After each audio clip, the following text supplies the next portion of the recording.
Welcome to everyone watching at home. As part of the Dublin Book Festival, I'm joined by biologist and Nobel laureate Dr. William C. Campbell to chat about his new memoir, Catching the Worm, which is on the shelf behind me and which is published by the Royal Irish Academy.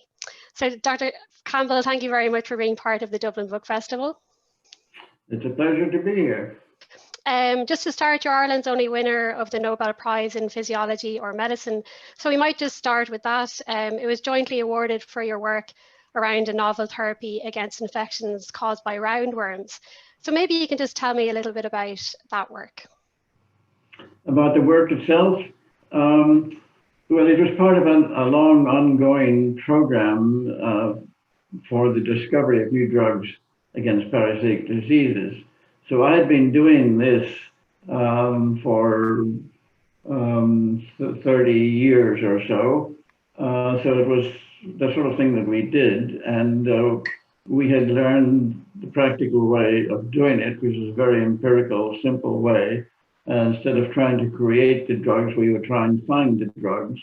And that was what we had done in the past, and it had worked. And it worked this time, and the essence of it was to have collaborators around the world send us stuff dug out from the soil or wherever somebody was, a sample of soil or dirt or anything, and send it to us, and we would accumulate vast numbers of these things of unknown quantity and unknown quality. And we would test them by a method that we had devised that we think was unique to us and which was a critical part of the discovery, which I could go into in more detail if necessary. But it led us to finding activity in a Japanese soil sample sent by Professor Omura in Tokyo. And then we had to decide or to discover what it was, what was in it, how much of it, how to make more of it, what could it do. All we knew was that there was something in there that was effective against parasitic worms. And so that was the essence of the work, really. Yeah, because in your book, you write about that aspect of feeding this microbial broth that you got from the soil sample near a golf course off Tokyo. As you're saying, it was sent to mice infected with the roundworms. Yeah. Like maybe you can describe a little bit about how it went from that to a treatment for river blindness. I know that's a huge jump, but maybe you can describe how that happened. Yes, well, it certainly was a huge jump, but in a way it was a sort of a natural sequence of small jumps, and that's the way things often work. But we had found it against a worm that is of no practical consequence in human medicine, but it was a marker, it was a tool to discover the drug. And then we discovered how to make a better version of it chemically. Our chemists discovered what it was, and our chemists discovered how to make variations on it, and we would keep testing these things and deciding were we moving in a better direction or a worse direction. And then I was interested in many diseases, veterinary medicine and human medicine diseases. And one of the ones that I worked with was dog heartworm, which is not a big problem in Ireland, but is a problem in many parts of the world. And it's caused by a particular kind of roundworm, a very long, thin, spaghetti-like roundworm. My assistant, Miss Blair, and I discovered this stuff was active against that worm in a special way, different from other worm infections. But the fact that it was effective against that type of worm, that family of worms, led me to think that it might be active against river blindness, which is also caused by long, thin, spaghetti-like worm. And so the question was it, were we at a point where we should actually test it to see if it was active in humans? That, of course, was a very big step, and that had to be taken by top research management. And that was taken, and so it was tested in humans after much preliminary safety trial, of course, and with great caution because it was a very unusual molecule. And it gave evidence that it would work. So that really was the sequence. Perfect. And then I suppose just in terms of the impact of the treatment, you mentioned in the book about eradication in many countries around the world. The use of this treatment was based on the donation of it by Merck and Company, which was a precedent-setting donation, which has had all kinds of ripple effects. And it was donated eventually by Merck for other diseases, especially lymphatic filariasis. So it's much bigger even than the river blindness. But with river blindness, in Central and South America, there were 6 countries in which the disease occurred. And in 4 of those countries, it has been certified as having been eliminated. There is no longer any transmission, so it's not a public health problem.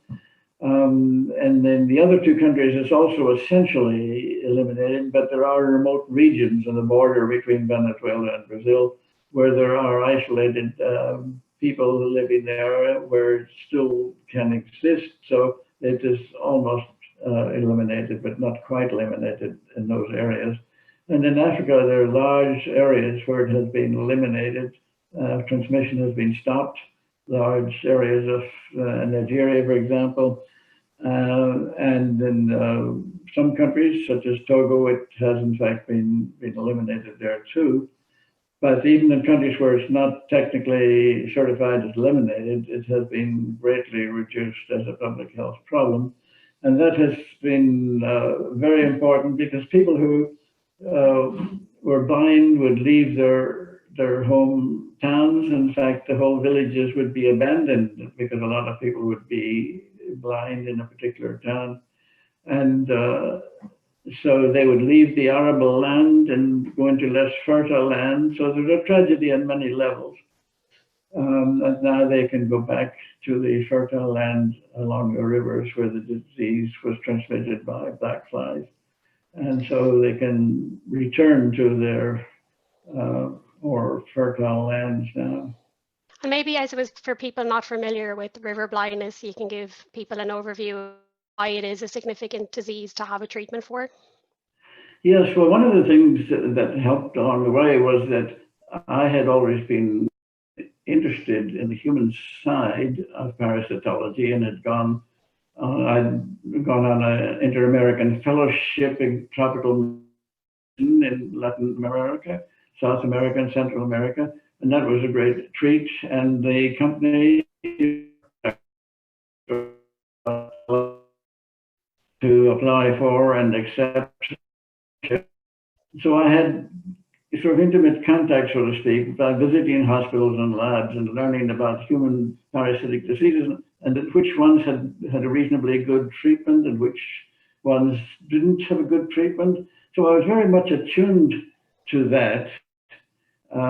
And so I was able to make this suggestion. And the river blindness was a very difficult one because it was one for which there was no lab animal model for it. That it wasn't anything that people would test in mice or guinea pigs or rabbits or anything.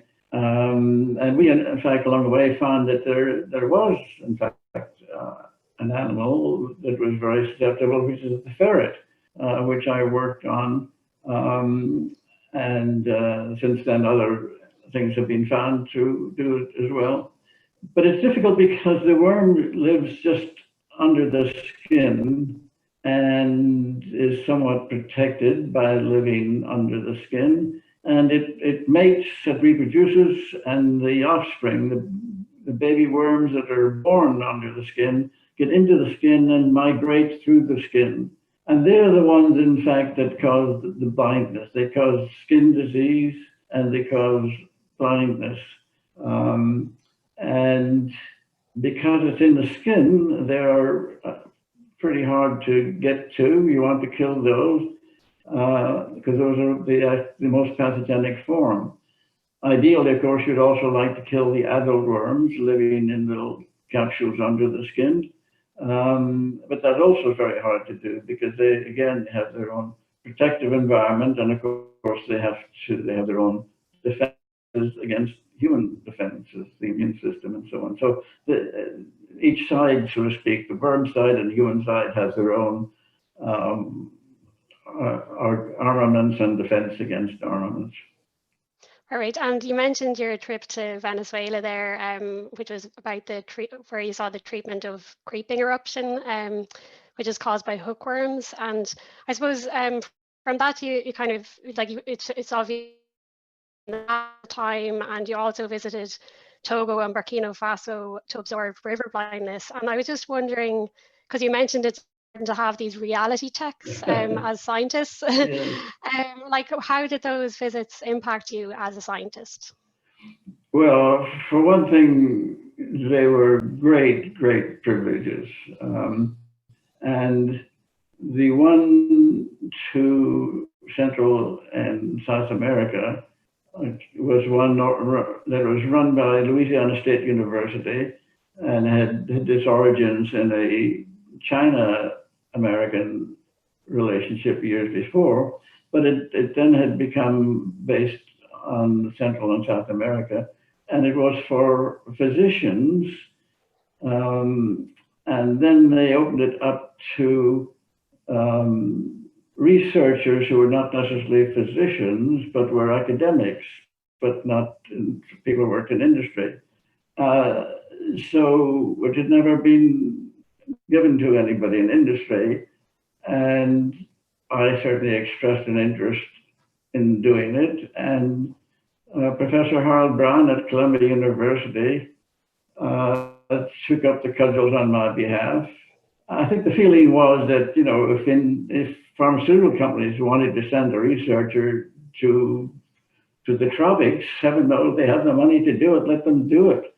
But that's sort of a whole different issue. I mean, from the scientist's point of view, it's not the same as going with other fellow scientists from academia or from clinical positions.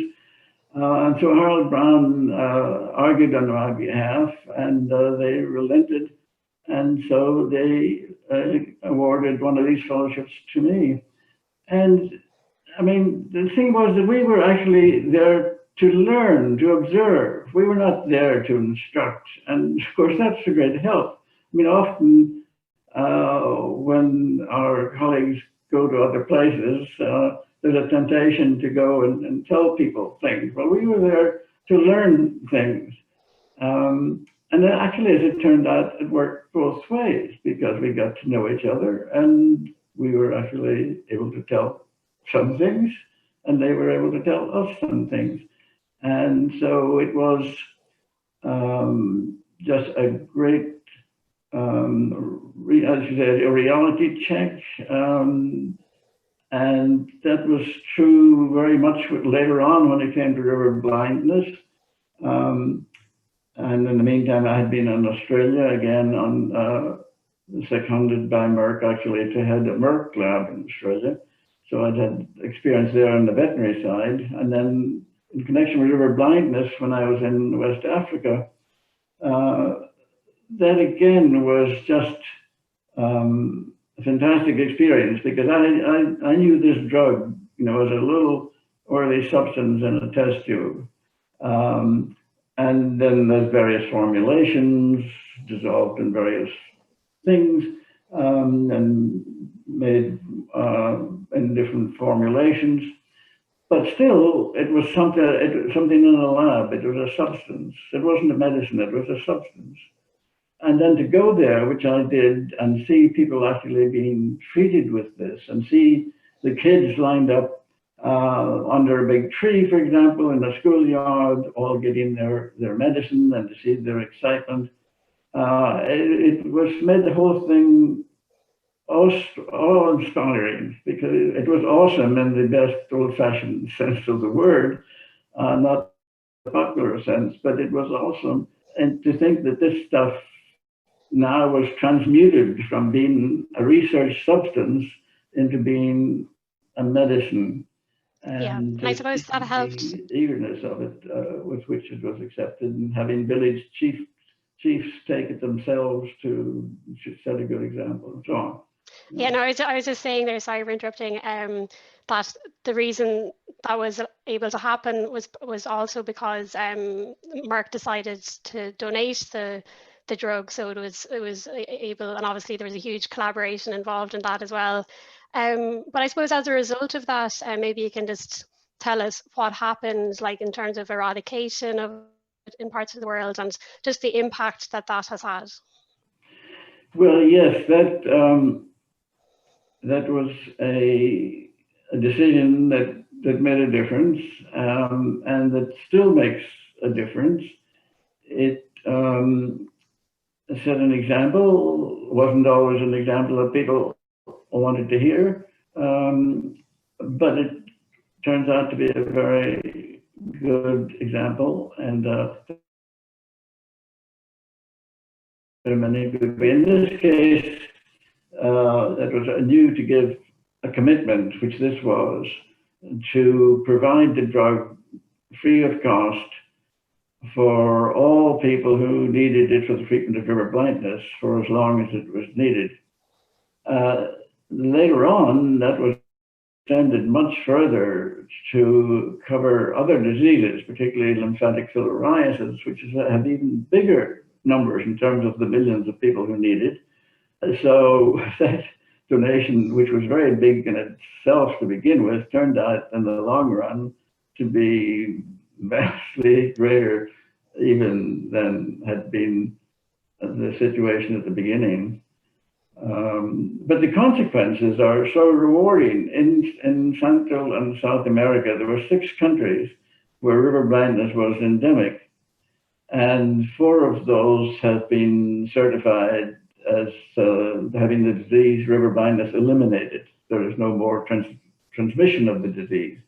Someone, an old person with the disease might still have it, but there's no new cases, so it's been eliminated as a public health threat. 4 out of 6, but it's almost all 6 of them. In other words, it's almost eliminated from Central South America, the exception being sort of very remote areas between Venezuela and Brazil, where there are isolated tribes which are very hard to get to, and where it is not entirely eliminated. There is a target for elimination. But in Africa, there are large areas where it has been eliminated in the sense that there's no longer any transmission. And in a couple of countries, it is in fact certified. Certainly in Togo, for example, where I was making my observations, and in large parts of Nigeria. So in certain regions, it has already been controlled. So great headway has been made even in Africa. And I suppose that in 2015 led to the Nobel Prize. And I was just wondering, maybe you can just tell us what happened when you heard about that, or were you expecting it? You write about it at the start of the book, but maybe you can share it with us now. Yes, well, yes, I would not have dreamt of starting the book with that. However, one of the advantages of having a publisher is that the publisher has ideas about what would be a good thing to start a book with and what would not. Certainly that was a shock to me. It wasn't so much a shock that the treatment for river blindness might warrant a Nobel Prize, because it had turned out to be such a big deal, bigger than any of us had ever dreamt of. But because it was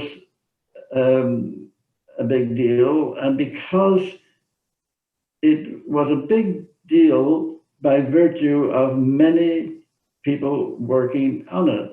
So it was a team project, as in industry, research and industry tends to be. It was the result of teamwork by many people and many disciplines, with chemists and biologists and microbiologists and so on, all working together, all with similar objectives.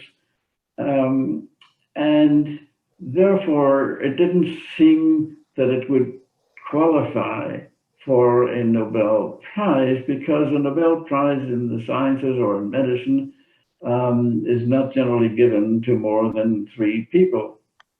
And there were many, many more than 3 people responsible for this drug ivermectin and its success in river blindness, and its success in veterinary medicine, and its success in other human diseases besides river blindness. So there were many, many people who deserve credit for that drug.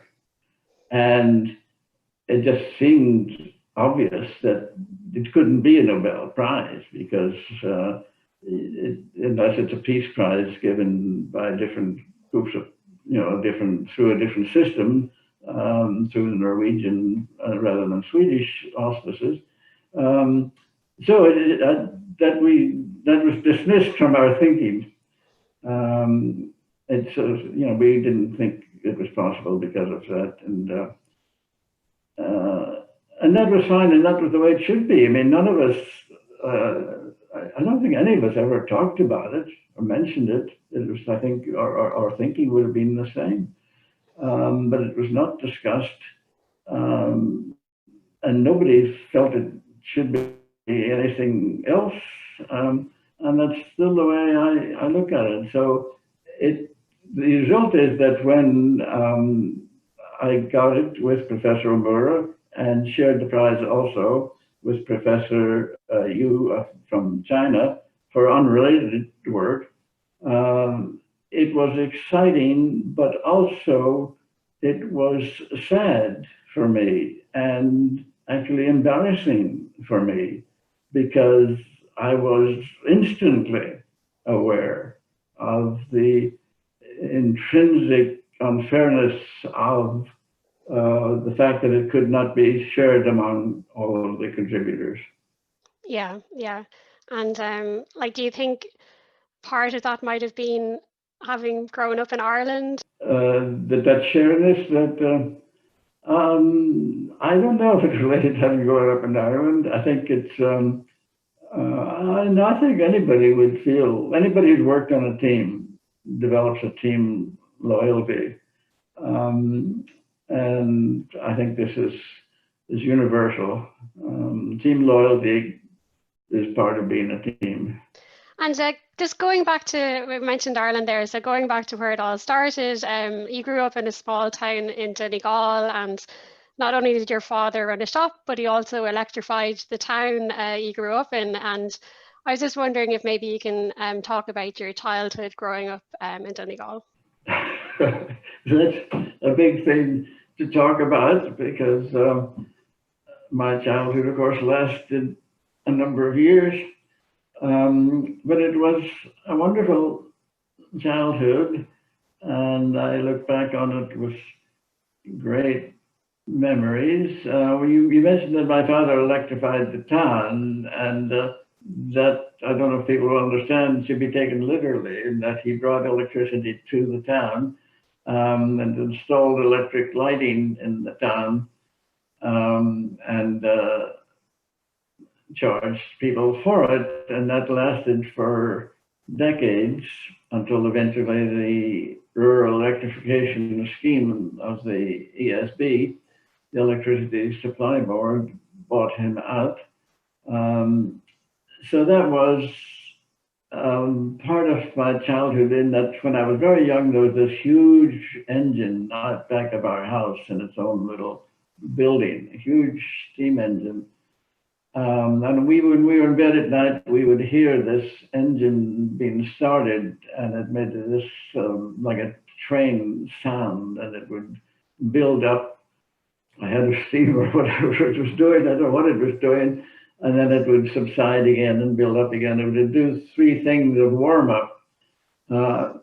And then later on, after the war, it was replaced by 4 diesel engines, which are a bit more scary because sometimes we were old enough then to sometimes be assigned as kids to go out and stop or start the electricity for the town, which meant pulling a lever to make a contact, which made a big spark when you did it. So you had to sort of do it with one fell swoop. You know, you couldn't do it tentatively or the thing would start sparking.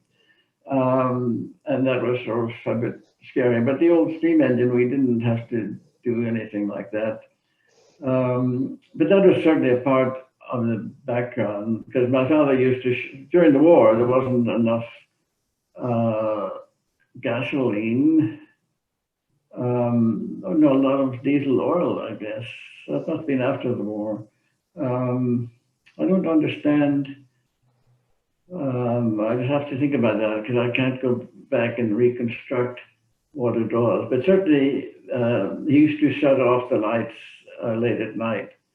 And we would hear him go outside to this other building and turn off the electricity for the town and then come back after dark, often sort of clapping his hands sort of methodically and reciting lines of poetry that he had learned at school. He had gone to a one-room school at Drumfad in Dunfanaghy district in Donegal, and a very small school, one-room school, which is now a nice big modern school. So he was very big on education, having had so little, but was very devoted to it and had gone so far as to hire a tutor for my siblings, my brothers and my sister and myself. And so we went upstairs to go to school in our attic, which my father converted into a schoolroom. So that was somewhat different childhood than the typical one. And yet you said that you said that you were a big book reader, and I suppose one book that influenced you was one on aviation. And I suppose that's not something I had expected when I read the book, that you were big into aviation and went off flying planes for a while. So maybe you can tell us a little bit about that. Yeah, well, yes, I went off flying in planes, but I didn't fly them myself, although I certainly would have loved to. But when I was 13, well, first, yes, before that, long before that, when I got, one Christmas, I got a book called Biggles Flies East by Captain W.E. Johns. And that turned out, I had never heard of it, but it was a book for boys by the flyer who'd go on all these adventures. And eventually it turned out there were other books in the series, Biggles Flies West, Biggles Flies North, and so on. And so I got those as gifts in successive Christmases, and just lapped that up. Well, it was an adventure story for boys. I mean, who wouldn't? I mean, it was such a natural thing. So then during the war, I was at a boarding school in Belfast and joined, it was sort of mandatory, you joined the Army Air Corps, and then if you wished, you'd switch to the Air Force, the Air Training Corps, which I was eager to do and did. And because of that, then I went on these various week-long camps based on Royal Air Force bases, either in Northern Ireland or once in England, and flew in various kinds of planes just for the experience as part of the learning experience. And but also, you know, learned the Morse code and did a lot of other stuff, a lot of plane identification and stuff. So that was something, again, very much connected with the war, because it was assumed that, I mean, for me, it was assumed that by me, it was assumed that I would be a fighter pilot. And what could be more adventurous than that? And so none of that, of course, turned out to be real life after the war. Yeah, so you went on to study zoology in Trinity. So what made you study parasites, or what started your interest in that subject?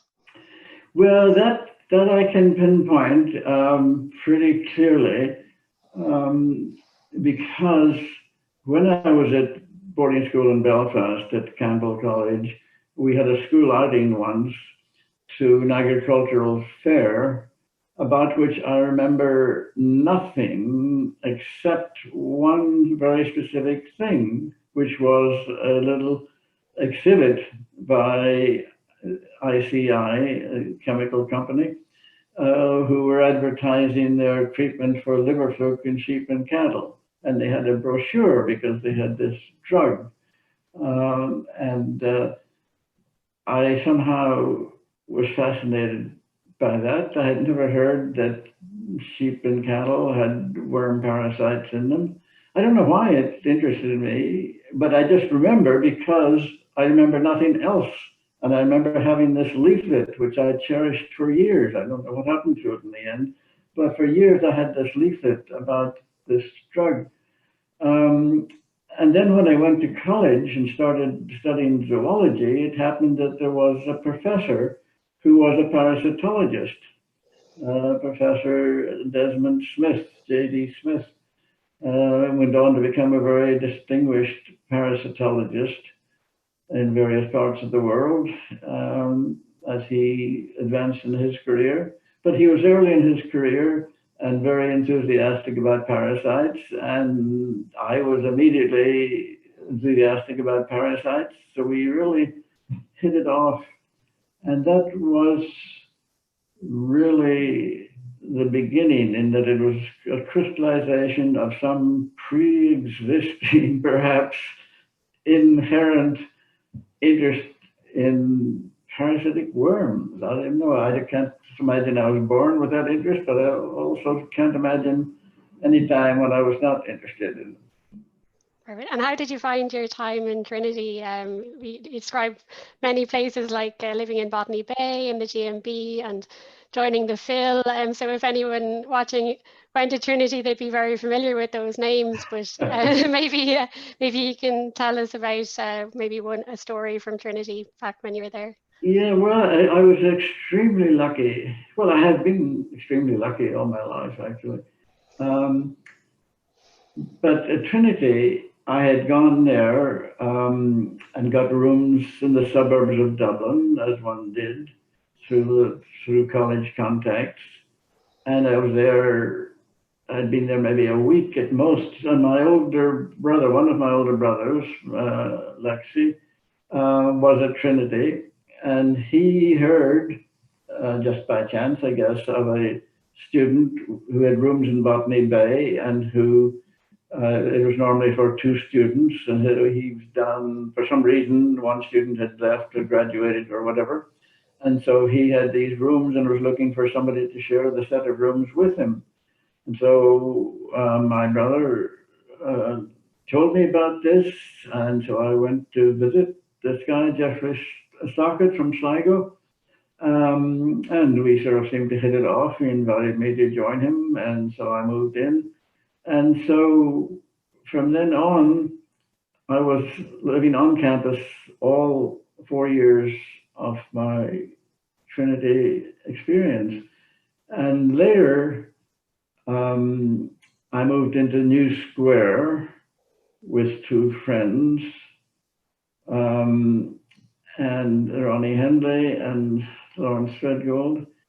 And then there was there was a scholar of the house, Trinity had these scholars, who had a singleton in the Graduates Memorial Building, the GMB, and he was going off somewhere on leave for a year, and so he had his room to sublet, and so he gave me the opportunity to move into his rooms for my final year. So I had this single little apartment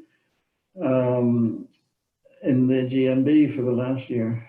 Does you mention chance and luck there when you're speaking about getting rooms in Trinity, but you also mentioned it in another part of the book in the chapter moving to Merck. So maybe you could just read us that chapter. So I'm just going to read this little bit.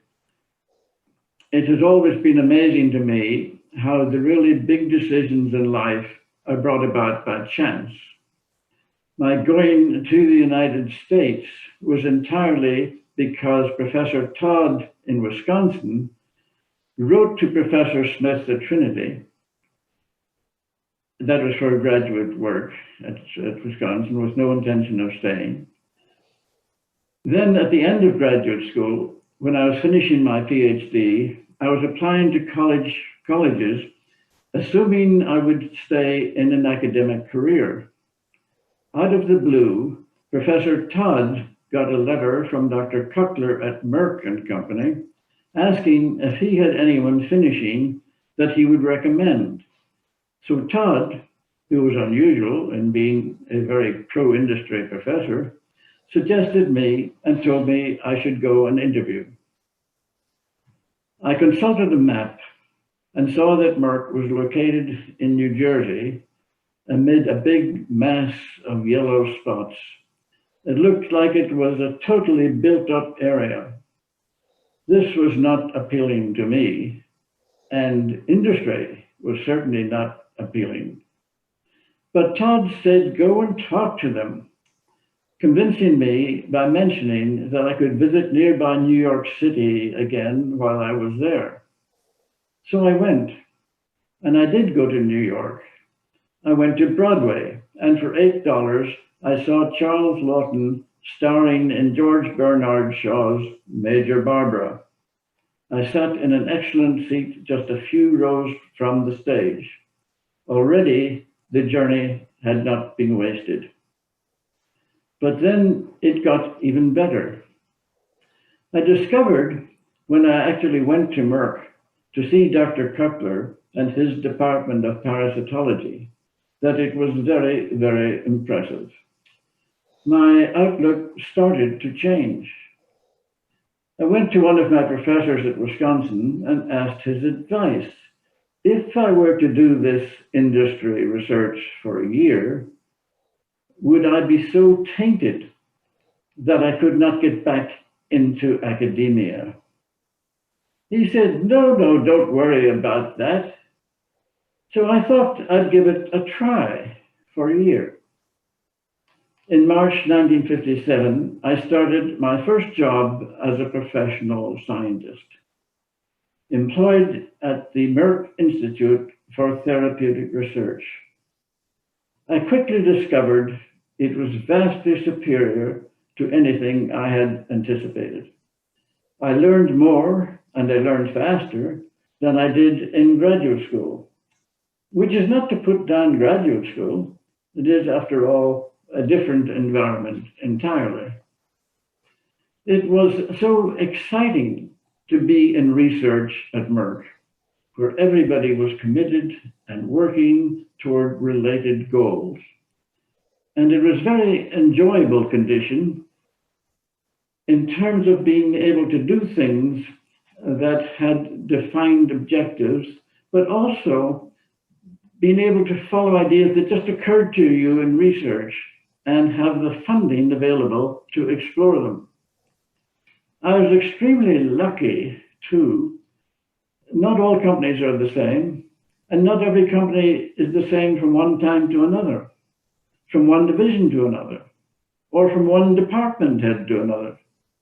But this company, at this time, with these people, suited me perfectly.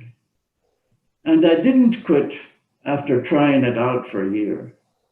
Instead, I stayed at Merck until I retired 33 years later. And you mentioned there that you were given the freedom to try out new things. And I found that curiosity was kind of another theme throughout the book. And I thought maybe you could speak about one or two of your more kind of side experiments, and I suppose in particular you mentioned freezing worms and using chloroform you found in a press to see if to experiment on worms. Yeah, so maybe you can tell us some of those more curious experiments. Yeah, well, that's a subject that means a lot to me, because you hear, or certainly I used to hear, a lot of complaints about industry, about how your nose is kept to the grindstone. You can't look up. You can't, somebody's looking over your shoulder. You're ordered what to do or something. You don't have a chance for creativity. And to me, the secret to that is to ask those people who complain about not having time to do fun exploratory research, ask them the question, have they ever been stopped from doing it? Not because, this is not to suggest that there is something sort of under the desk about this, or something that would be stopped. And I think in most cases it would not be stopped, but people just follow the line of least resistance. Many people, obviously I'm not talking about everybody, but a lot of people just follow the line of least resistance and allow the sort of bread and butter, a straight arrow research project to occupy all their time. But I found that I constantly had side experiments going on. I had a great resource there in parasitology. I had experimental infections of worms, which is just, I mean, that's like money in the bank, or better than money in the bank. I mean, that's just a great resource. And so I had a resource that I could use for the sort of the strict drug discovery objective, but also I could use part of it every week for something else. And so I used to do stuff on the side, and my department head, Dr. Cutler, encouraged this. In fact, he enjoyed it. I mean, he would get a great kick out of it, and he would end up sharing publication with it. So it was also of interest, and so he had his own interest in supporting me. But one of the things that was an example of this was my passion to freeze worms and bring them back to life. By freezing, I mean liquid nitrogen temperature.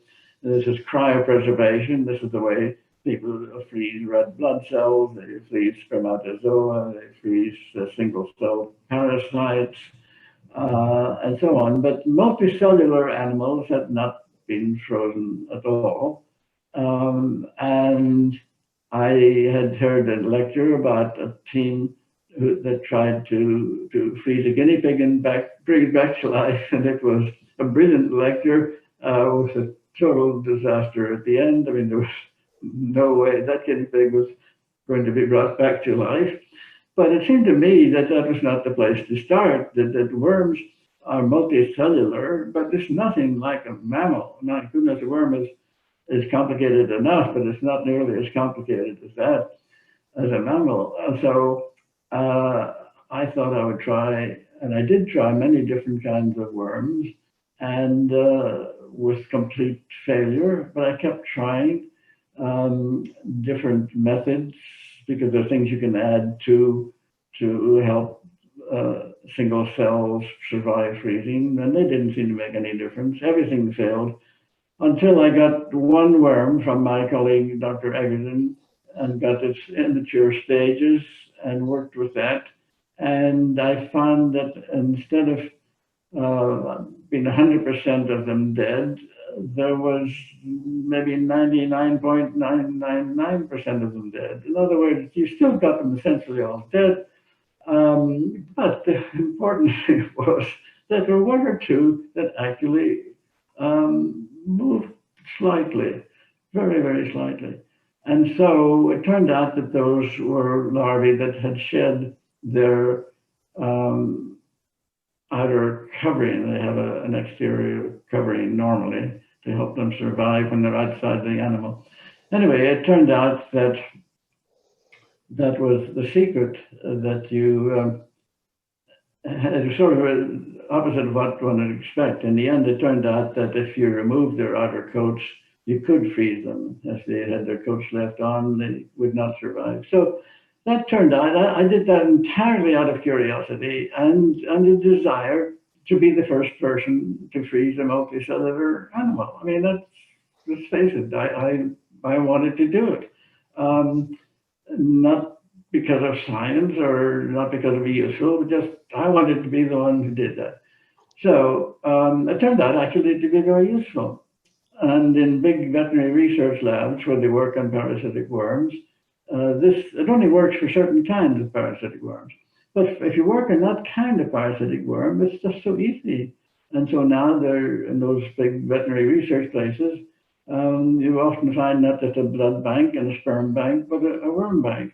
And it saves having to keep large animals all the time to infect and pass on to the next animal. Anyway, just huge economic and practical benefit. So maybe that's more than you want to hear about that.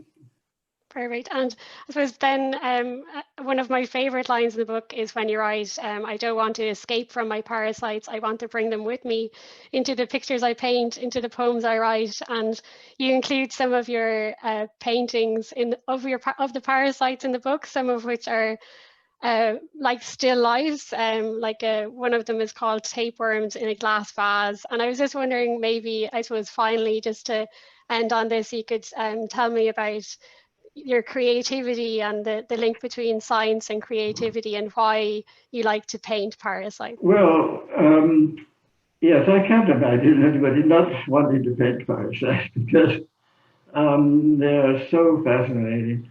But you mentioned that there are a few of these reproduced in the book. And so let me just say, parenthetically, that one of the nice things about working with the Royal Irish Academy and publishing the book, and I knew I would never finish it if somebody wasn't, like the Academy, pushing me and providing a colleague, in this case, Claire O'Connell, to work with me. But I mentioned this in the context of the paintings because when it came to the book being basically finished, and they asked about the paintings and so on, but I did not want to have to choose any paintings. They were going to put a few in the book. So I sent them a whole bunch and I said, you choose. And that was just such a great relief to me because I would have had great difficulty selecting that. But tapeworms, for example, to me are like flowers in that they have endless morphological diversity. They come in all shapes and sizes and in all sorts of places. One of the best places for finding them is in the intestines of sharks. And there are people who specialize just in the tapeworms of sharks. And they discover new tapeworms all the time. But those tapeworms have, when viewed under the microscope, they have structures at the anterior end of tremendous variety. And so I like to paint them. And also I like to paint. And what more fun thing could there be? I mean, if I didn't paint parasites, what would I paint? I mean, I don't want to just paint a flower. Everybody paints a flower. So anyway, I just love painting them. And the other thing is, of course, I have a great motivation because there are people, I'm not the only one who likes parasites and is interested in parasites. There are people, many people who do this for a living. And so they have big meetings, the American Society of Parasitologists. At their annual meeting, they have an auction. And so they sell my paintings as fundraisers. And it is just amazing how many people there are who like parasites and paintings of parasites. So it's a win-win thing for me. Perfect. Well, thanks very much for talking to us today and for the Dublin Book Festival, Professor Campbell. Well, you're most welcome. It's been a pleasure to talk to you.